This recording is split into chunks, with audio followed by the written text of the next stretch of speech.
Morning guys! Nandito po ako ngayon sa mosque kung saan naghihintay ng grasya.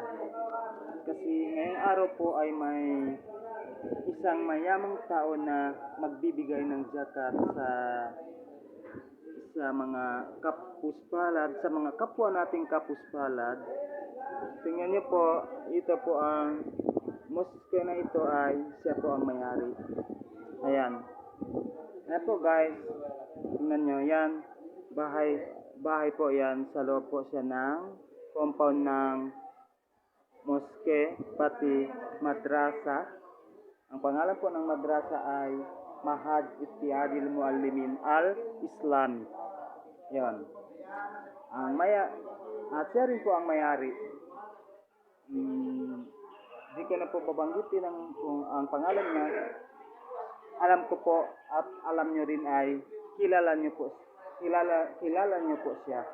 At ang madrasa na po, ang madrasa na po na yon ay ang namamahala ay kaya ang punong guro ay si Ustad Abul Hasan Burhan.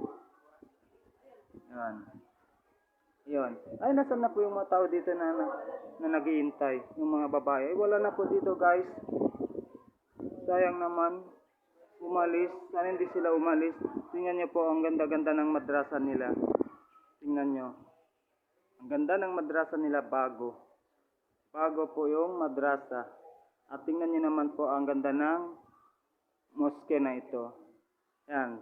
Tingnan nyo ang ganda ng loob, sa loob ng mosque. Napakaganda mga guys. Yan, tingnan nyo ang ceiling, ang ganda. At ito naman po ang mga, at yan ay ilaw. Yan ay isang speaker ng mosque na ito para kapag maghutba ang mga ulama tuwing araw ng Biyernes ay maririnig po ng mga every jamaah na nag-a-attend ng Friday Congregational Prayer. Ayan po. At tingnan nyo po sa loob ay ang ganda po ng electric fan. Bawat walls ay may nakasabit na electric fan. Rotational po ang electric fan na yan. Yan, ang ganda. Tingnan nyo, ganda-ganda na mosque na yan. At dito naman po, ang nakikita natin ay mayroon po sa taas, ay mayroon dalawang water tank. At ito ang lugar kung saan dito po nag-perform ng ablution. O kung tatawagin sa Tagalog or sa Arabic ay wudu. Yon. Yan po mga kaibigan, kapatid at kapuso. Charles. Yan. Yan. Tingnan niyo ang ganda ng madrasa. May